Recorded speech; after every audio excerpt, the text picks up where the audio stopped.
The Outline of History, being a plain history of life and mankind by H.G. Wells, revised and brought up to the end of the Second World War by Raymond Postgate, with maps and plans by J.F. Corbin, Volume 1, Book 2, Chapter 10, Early Thought, Primitive Philosophy, Section 1, Section 2, The Old Man in Religion, Section 3, Fear and Hope in Religion, Love and Hate are essential too. Section 4, Stars and Seasons. Section 5, Storytelling and Mythmaking. Section 6, Complex Origins of Religion. Section 1, before we go on to tell how 6,000 or 7,000 years ago men began to gather into the first towns and to develop something more than the loose-knit tribes that had hitherto been their highest political association, something must be said about the things that were going on inside these brains, of which we have traced the growth and development through a period of 500,000 years from the ape-man stage.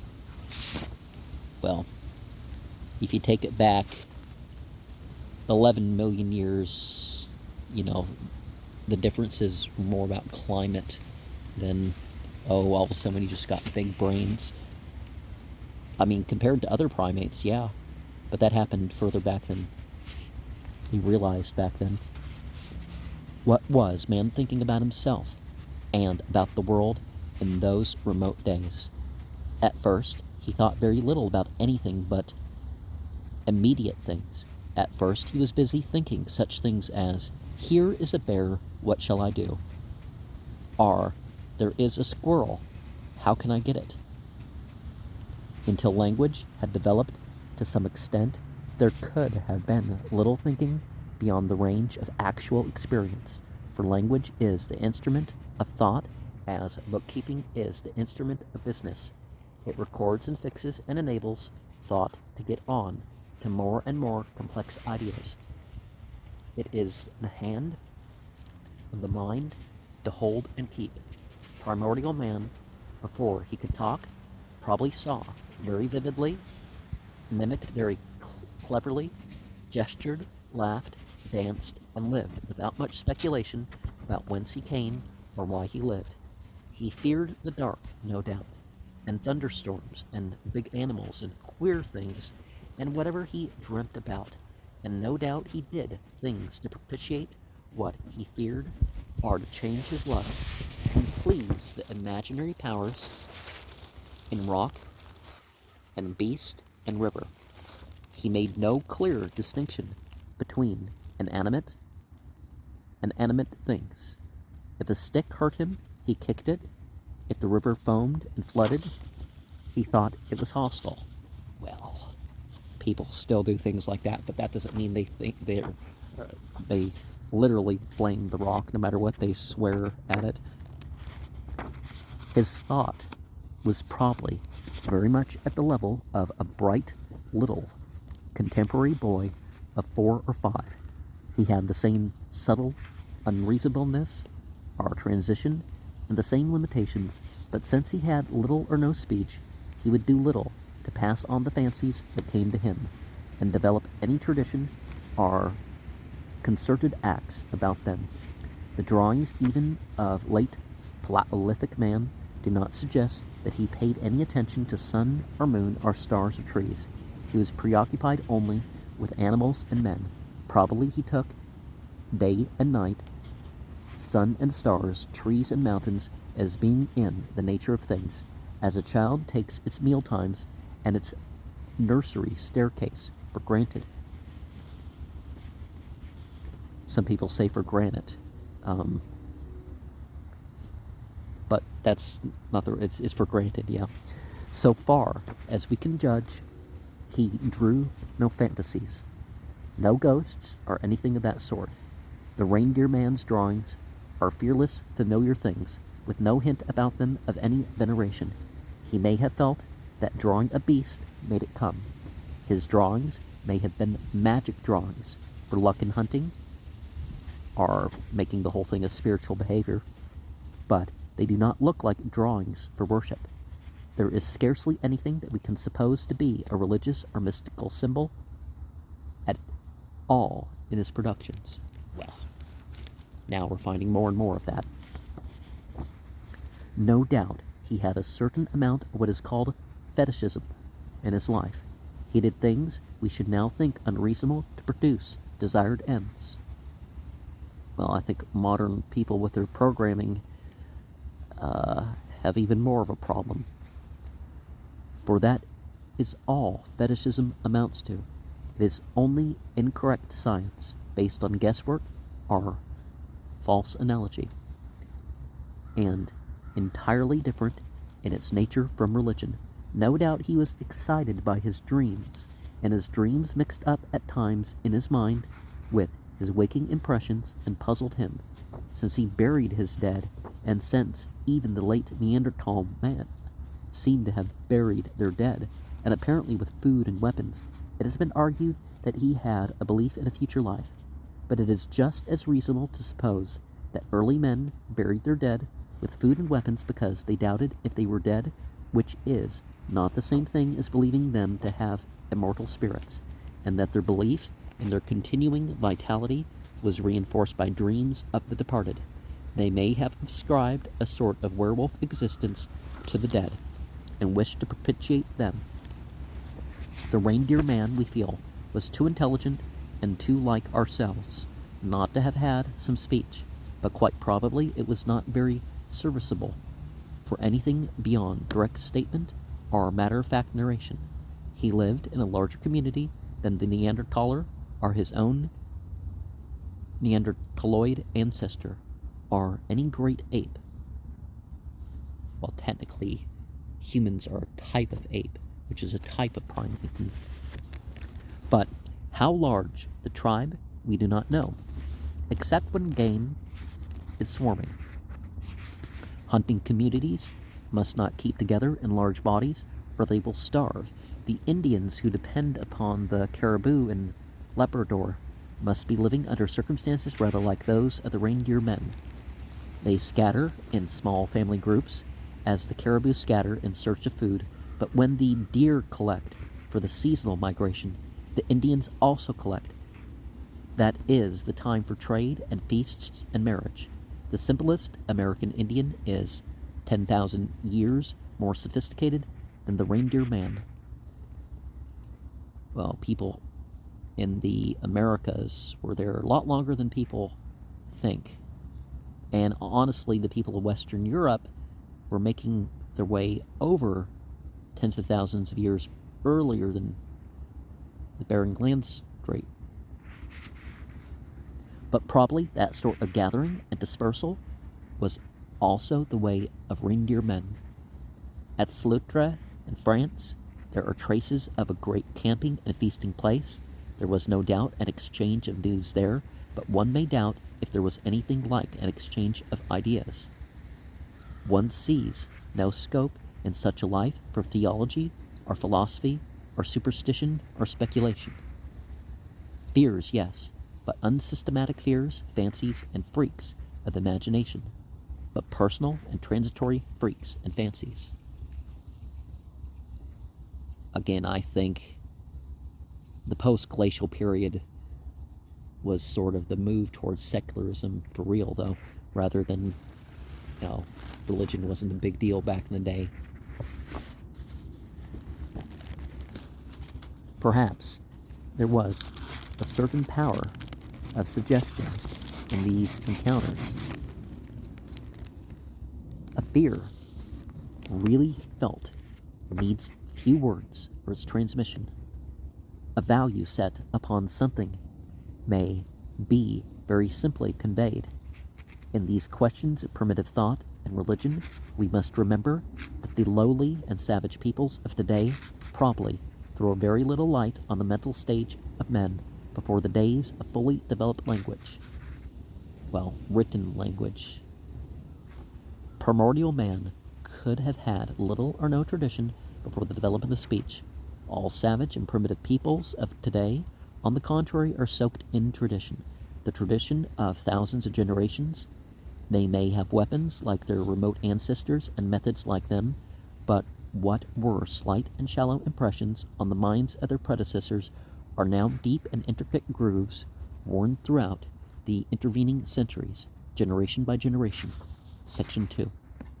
Certain very fundamental things there may have been in men's minds long before the coming of speech that meant the life of the later Paleolithic man was close to our own, and like our own, it was built on the foundations of that ancient, more solitary, more animal, ape-like ancestor. The rapidly developing science of psychoanalysis, in searching through our dreams and in our inadvertent moods and our childish ideas and what remains ascertainable of savage thought, for the foundation substance of that more primitive being who is our substratum, and it is rapidly building up an interpretation of our feelings upon that search. The great apes pair and rear their young. The young go in fear of the old male, and presently the young males rouse his jealousy and are killed or driven off. The females are the protected slaves of the old male. That is the general state of affairs with all slightly gregarious animals. And there is no reason to suppose that the subman differed in such respects. The fear of the old man was the beginning of social wisdom. The young of the primitive squatting place grew up under that fear. Objects associated with him were probably forbidden. Everyone was forbidden to touch his spear or to sit in his place, just as today little boys must not touch father's pipe or sit in his chair. He was probably the master of all the women. The youths of the little community had to remember that. Their mothers taught them to remember that. Their mothers instilled into them dread and respect and consideration for the old man. Everyone needs considered, don't they?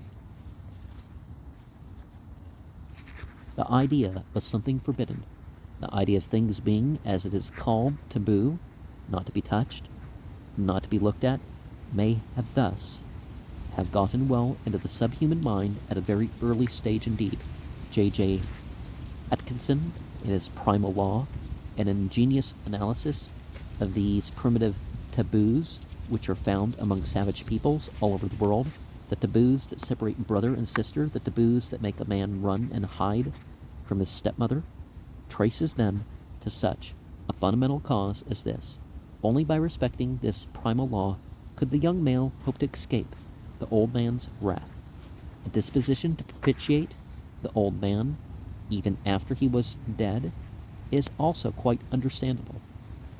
He must have been an actor in many a primordial nightmare. One was not sure that he was dead.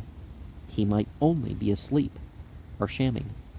Long after an old man was dead, when there was nothing to represent him but a mound and a megalith, the women would continue to convey to their children how awful and wonderful he was. And, being still a terror to his own little tribe, it was easy to go on to hoping that he would be a terror to other and hostile people. In his life, he had fought for his tribe, even if he had bullied it. Why not when he was dead? One sees that the old man idea was an idea very natural to the primitive mind and capable of great developments. The fear of the father passed by imperceptible degrees into the fear of the tribal god, and opposed to the old man, more human and kindlier, was the mother, who helped and sheltered and advised. It was she who trained her children to obey and fear him. She whispered in the corner and taught mysteries. The psychoanalysis of Freud and Jung has done much to help us to realize how great a part father fear and mother love still play in the adaptation of the human mind to social needs. Their exhaustive study of childish and youthful dreams and imaginations has done much to help in the reconstruction of the soul of primitive man. It was, as it were, the soul of a powerful child. He saw the universe in terms of the family lord, his fear of, his abjection before. The old man mingled with his fear of the dangerous animals about him. Even in modern nurseries, Dada will sometimes become a bear. It was easy for the sublimated old man, the initial god, to put on an animal form. My phone has been recommending a lot of Bigfoot movies. Well, I mean, not a lot, but one and then another and then another, and like. The woman goddesses were kindlier and more subtle. They helped, they protected, they gratified and consoled. Yet, at the same time, there was something about them less comprehensible than the direct brutality of the old man. A greater mystery, so that the woman also had her vesture of fear for primitive man. Goddesses were feared. They had to do with secret things. Section 3. Another very fundamental idea probably arose in men's minds early out of the mysterious visitation of infectious diseases, and that was the idea of uncleanness and of being accursed. From that, too, there may have come an idea of avoiding particular places and persons in particular phases of health. Here was the root of another set of taboos. Then, man, from the very dawn of his mental life, may have had a feeling of the sinister about places and things. Animals who dread traps have that feeling. A tiger will abandon its usual jungle route at the sight of a few threads of cotton. Like most young animals, young human beings are easily made fearful of this or that by their nurses and seniors. Here is another set of ideas of repulsion and avoidance, that sprang up almost inevitably in men. As soon as speech began to develop, it must have got to work upon such fundamental feelings and begun to systematize them and keep them in mind. By talking together, men would reinforce each other's fears and establish a common tradition of taboos of things forbidden and of things unclean. With the idea of uncleanness would come ideas of cleansing and of removing a curse. The cleansing would be conducted through the advice and with the aid of wise old men or wise old women, and in such cleansing would lie the germ of the earliest priestcraft and witchcraft. To lift curses, to remove evils, to confirm and establish, one must needs do potent things. And was there anything more potent in existence than killing and shedding of lifeblood? Speech, from the first, would be a powerful supplement to the merely imitative education, and to the education of cuffs and blows conducted by a speechless parent. Mothers would tell their young and scold their young. As speech developed, men would find they had experiences and persuasions that gave them, or seemed to give them, power. They would make secrets of these things. There is a double streak in the human mind, a streak of cunning, secretiveness, and a streak perhaps of later origin that makes us all anxious to tell and astonish and impress each other. Many people make secrets in order to have secrets to tell. These secrets of early man they would convey to younger, more impressionable people, more or less honestly and impressively in some process of initiation. Moreover, the pedagogic spirit overflows in the human mind. Most people like telling other people not to. Extensive arbitrary prohibitions for the boys, for the girls, for the women also probably came very early into human history and were congenial things to impose. Sacrifice had a double origin. There must have been the disposition to propitiate the old man, and also that craving to do a powerful thing. Sacrifice has perhaps always been rather magic. then propitiation. It dispelled, it confirmed, and because it did so, then, when one came to think about it, one concluded that it must be pleasing to the spirit of the old man, grown into the tribal god.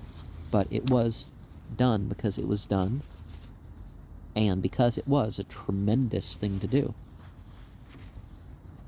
Section 4. Out of such ideas and a jumble of kindred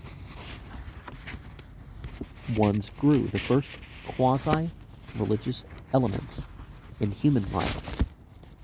With every development of speech, it became possible to intensify and develop the tradition of taboos and restraints and ceremonies. There is not a savage or barbaric race today that is not held in a net of such traditions. Well, now we have so many laws that people don't even know what laws they're breaking, and pretty much everybody's a criminal, so the police can pick up pretty much anybody at any time for who knows how long. So have we really done any better in modern society? With the coming of primitive pasturage, there would be a considerable broadening out of this sort of practice. Things hitherto unheeded would be found of importance in human affairs. Neolithic man was nomadic in a different spirit from the mere daylight drift after food of the primordial hunter. He was a herdsman upon whose mind a sense of direction and the lie of the land had been forced. He watched his flock by night as well as by day. The sun by day and presently the stars by night helped to guide his migrations. He began to find, after many ages, that the stars are steadier guides than the sun. He would begin to note particular stars and star groups, and to distinguish any individual thing was, for primitive man to believe it individualized and personal. He would begin to think of outstanding stars as persons, very shining and dignified and trustworthy persons, looking at him like bright eyes in the night. They came back at night after night. They helped him even as the tribal god helped him. There are some who say that the stars were the first thing that people made misassociations with divinity about. His primitive tillage strengthened his sense of the seasons. Particular stars ruled his heavens when seed time was due. Up to a certain point, a mountain peak or whatnot, a bright star moved. Night after night, it stopped there, and then night by night it receded. Surely this was a sign, a silent, marvelous warning to the wise. The beginnings of agriculture, we must remember, were in the subtropical zone or even nearer the equator, where stars of the first magnitude shine with a splendor unknown in more temperate latitudes. The seasons there are not so plainly marked by snow and storm as in the north. It was difficult to be sure when the rains or the floods were due, but the stars did not lie, and Neolithic man was counting and falling under the spell of numbers. There are savage languages that have no word for any number above 5. Some peoples cannot go above 2, but Neolithic man, in the lands of his origin in Asia and Africa, even more than in Europe, was already counting his accumulating possessions. Well, there's some very accurate observances of the stars and even what you would call predictions that in my lifetime have started being predicted as accurately.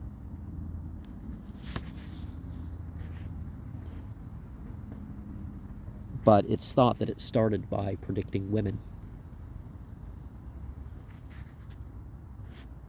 You know, the tracking the stars and stuff is that once they learned they could predict women's cycles, then they went further. He was beginning to use tallies and wondering at the triangularity of 3 and the squareness of 4, and why some quantities like 12 were easy to divide in all sorts of ways, and others like 13 impossible. 12 became a noble, generous, and familiar number to him, and 13, rather an outcast and disreputable one. Probably man began reckoning time by the clock of the full and new moons. Moonlight is an important thing to herdsmen who no longer merely hunt their herds, but watch and guard them. Moonlight, too, was perhaps his time for lovemaking, as indeed it may have been for primordial man and the ground ape ancestor before him. But from the phases of the moon, as his tillage increased, man's attitude would go on to the greater cycle of the seasons. Primordial man probably only drifted before the winter as the days grew cold.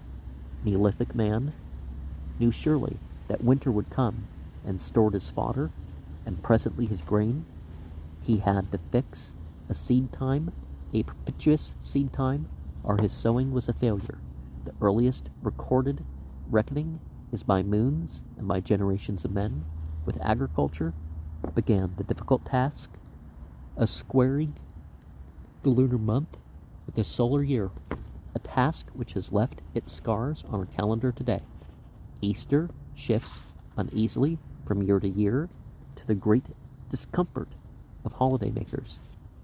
It is now inconveniently early and now late in the season because of this ancient reference of time to the moon.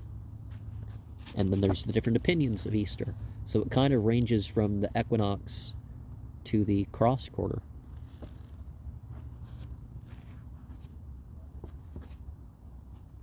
And when men began to move with set intention from place to place, with their animal and other possessions, they would not, then they would begin to develop the idea of other places in which they were not, and to think of what might be in those places. And in any valley where they lingered for a time, they would, remembering how they got there, ask, how did this or that other thing get here? They would begin to wonder what was beyond the mountains, and where the sun went, and when it set, and what was above the clouds. Section 5. And before we get into that, we have a Neolithic statue of menhir.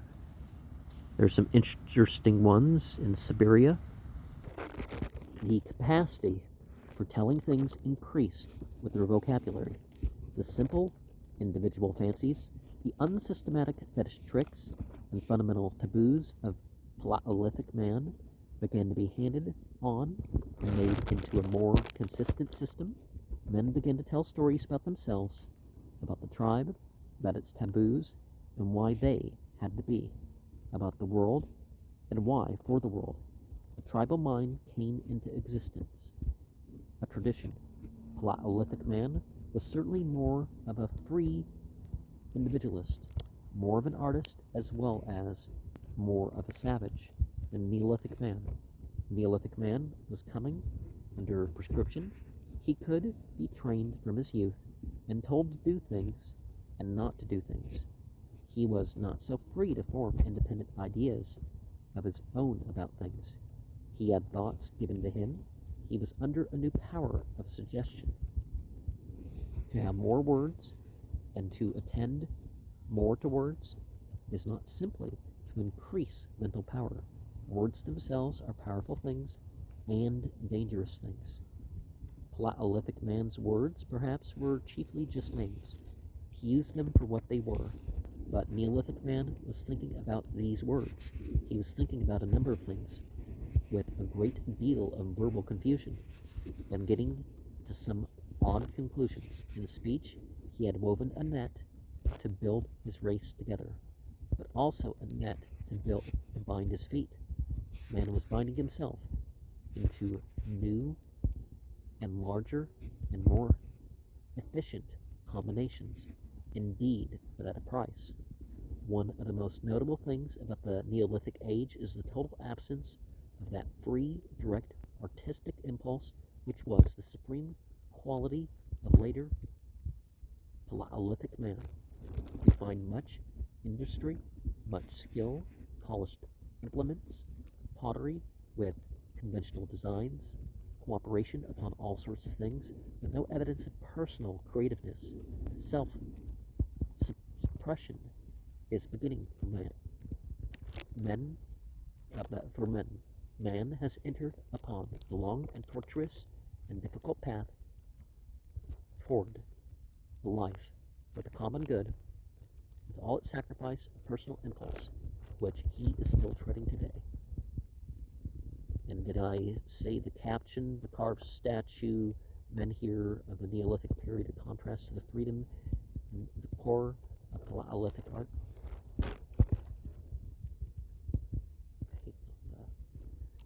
Certain things appear in the mythology of mankind again and again. Neolithic man was enormously impressed by serpents, and he no longer took the sun for granted. And there's evidence of serpent cults going back at least 70,000 years in Africa. Nearly everywhere that Neolithic culture went, there went a disposition to associate the sun and the serpent in decoration and worship. This primitive serpent worship spread ultimately far beyond the regions where the snake is of serious practical importance in human life. But when at last the center of diffusion of the Neolithic way of living is determined, it will surely be a land in which snake and sunlight were the facts of primary importance. Section 6. With the beginnings of agriculture, a fresh set of ideas arose in men's minds. We have noted a long-established connection in the human mind between sowing and sacrifice. Sowing was becoming the most important of economic acts. It was natural to associate with it the most vivid of conceivable acts. The killing of a man. Sir J.G. Fraser has pursued the development of this association, linking up with it the conception of a special sacrificial persons who were killed at seed time, the conception of a specially purified class of people to kill these victims, the class of priests, and the conception of the sacrament, a ceremonial feast in which the tribe eat portions of the body of the victim in order to share in and identify themselves as closely as possible with the sacrificial benefits. From this beginning grew the great seasonal sacrificial religions that still remain with us. Out of all these factors, out of the old man tradition, out of the emotions that surround women for men and men for women, out of the desire to escape infection and uncleanness, out of the desire for power and success through magic, out of the sacrificial tradition of seed time, and out of the number of like beliefs and mental experiments and misconceptions, a complex something was growing up in the lives of men, which was the beginning to bind them together mentally and emotionally in a common life and action. This something we may call religion, Latin religare, to bind, regulate. It was not a simple or logical something. It was a tangle of ideas about commanding beings and spirits, about gods, about all sorts of musts and musts nots. Like all other human interests, religion has grown. It must be clear from what has gone before that primitive man, much less his ancestral apes and his ancestral Mesozoic mammals, could have had no idea of God or religion. I think all animals do. The humans are the only ones that ever differ. Only very slowly did his brain and his powers of comprehension become capable of such general conceptions. Religion is something that has grown up with and through human association. God has been and is still being discovered by man. This book is not a theological book, although my commentary tends to be right, and it is not for us to embark upon theological discussions, but it is a part, a necessary and central part of the history of man to describe the dawn and development of his religious ideas and their influence upon his activities. All these factors we have noted must have contributed to this development, and various writers have laid most stress upon one or another of them. Sir J.G. Fraser has been the leading student of the derivation of sacraments from his magical sacrifices. From magical sacrifice, not his magical sacrifice. Grant Allen, following Herbert Spencer in his evolution of the idea of God, laid stress chiefly on the post-humanist worship of the old man. Bronze Age implements drawn to different scales. Bronze celts, axes, copper axes, swords, dagger, lance head, bronze lure trumpet, sword and scabbard, Bronze Age pottery. And we have Europe, Egypt, Mesopotamia, 10,000 BCE to 1920 of the Common Era. And so the Christian era, that, well, 360? When are they putting that?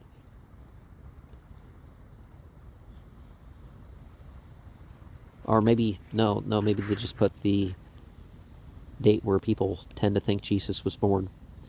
So Julius Caesar, Alexander the Great, the iron, the spreading of Aryan system of language, Sargon I, the Bronze Age, and before that the first dynasty of the pyramids, the first Sumerian writing, Nippur and Urdu, the Bronze, Sumerian civilization dawns, Paleolithic culture developing, the first lake dwelling, Neolithic men spreading into Europe, the forest transition period, Azilian, the reindeer men going, the steppe period, entering upon the Neolithic age, agriculture beginning.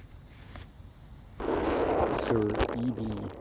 Tyler, primitive culture, gave his attention mainly to the disposition of primitive man to ascribe a soul to every object, animate and inanimate. Mr. A.E. Crawley, in The Tree of Life, has called attention to other centers of impulse and emotion, and particularly the sex as a source of deep excitement. The thing we have to bear in mind is that Neolithic man was still mentally undeveloped. He could be confused. Well, anybody can become confused and illogical to a degree quite impossible to an educated modern person. Well, sometimes the most educated, most intelligent are the ones who end up the most confused about some things. And we can think of some examples they've done to people in the media, right? Conflicting and contradictory ideas could lie in his mind without challenging one another. Now one thing ruled his thoughts intensely and vividly, and now another. His fears and acts were still disconnected, as children's are, confusedly under the stimulus of the need and possibility of cooperation and a combined life. Neolithic mankind was feeling out for guidance and knowledge. Men were becoming aware that personally they needed protection and direction, cleansing from impurity, power beyond their own strength. Confusedly, in response to that demand, bold men, wise men, shrewd and cunning men were arising to become magicians, priests, chiefs, and kings. They are not to be thought of as cheats or usurpers of power, nor the rest of mankind as their dupes. All men are mixed in their motives. 100 things move men to seek ascendancy over other men, but not all such motives are base or bad. The magicians usually believed in their own magic, the priests in their ceremonies, the chiefs in their right. The history of mankind henceforth is a history of more or less blind endeavors to conceive a common purpose in relation to which all men may live happily, and to create and develop a common consciousness and a common stock of knowledge which may serve and eliminate that purpose. In a vast variety of forms, this appearance of kings and priests and magic men was happening all over the world under later Paleolithic and Neolithic conditions. Everywhere mankind was seeking for knowledge and mastery and magic power, might reside. Everywhere, individual men were willing, honestly or dishonestly, to rule, to direct, or be the magic beings who would reconcile the confusions of the community. A queer development of the later Paleolithic and Neolithic ages was self-mutilation. Men began to cut themselves about to excise noses, ears, fingers, teeth, and the like. Also, when circumcision would have been developed, subincision and root castration, and to attach all sorts of superstitious ideas to these acts. Now we find out the cleanliness thing about those three things are not true. The parts of the different gender thing, that's not true either. And it just doesn't help with those relations, like people actually hurts them, but many children today pass through a similar phase in their mental development. There is a phase in the life of most little girls when they are not to be left alone with a pair of scissors for fear that they will cut off their hair. No animal does anything of this sort. This, too, has left its trace in the rite of circumcision upon the religions of Judaism and Islam. Well, Islam itself doesn't teach it. Prophet Muhammad is said not to have taught it. He says that he wasn't circumcised.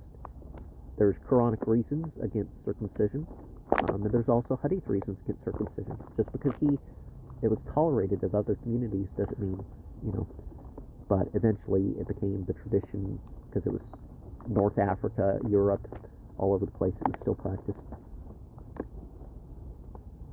In many ways, the simplicity, directness, and detachment of a later Paleolithic rock painter appeal more to modern adult sympathies than does the state of mind of these Neolithic men, full of the fear of some ancient old man who would develop into a tribal god obsessed by ideas of sacrificial propitiations, mutilations, and magic murder. What do we call our wars? Oh, it's not magic anymore. It's for the state. The idol of the state has replaced things. No doubt, the reindeer hunter was a ruthless hunter and a combative and passionate creature, but he killed for reasons we can still understand. Neolithic man, under the sway of talk and a confused thought process, killed on theory. He killed for monstrous and now incredible ideas. He killed those he loved through fear and under direction. Those Neolithic men not only made human sacrifices at seed time, there is every reason to suppose they sacrificed wives and slaves at the burial of their chieftains.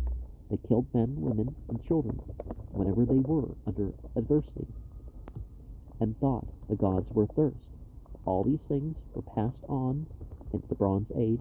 Hitherto, a social consciousness had been asleep and not even dreaming in human history. Before it awakened, it produced nightmares. Away beyond the dawn of history 3,000 or 4,000 years ago, one thinks of the Wiltshire uplands and the twilight of a midsummer's day's morning. And it used to be midsummer was considered to be the solstice, not the cross quarter of August. I don't know why and when they changed that. The torches pale in the growing light. One has a dim apprehension of a procession through the avenue of stone of priests, perhaps fantastically dressed with skins and horns and horrible painted masks. Not the robed and bearded dignitaries our artists represent the Druids to have been. It comes from Druid. It just meant they lived among oak trees, like some of the trees that you see before you. Of chiefs in skins adorned with necklaces of teeth and bearing spears and axes, their great heads of hair held up with pins of bone, of women in skins or flaxen robes, of a great peering crowd of shock-headed men and naked children. They have assembled from many distant places, the ground between the avenues and Silbury Hill, is dotted with their encampments, a certain festive cheerfulness prevails, and amidst the throng march the appointed human victims, submissive, helpless, staring towards the distant smoking altar at which they are to die, that the harvests may be good and the tribe increase. To that had life progressed 3,000 to 4,000 years ago from its starting place of the slime to the tidal beaches.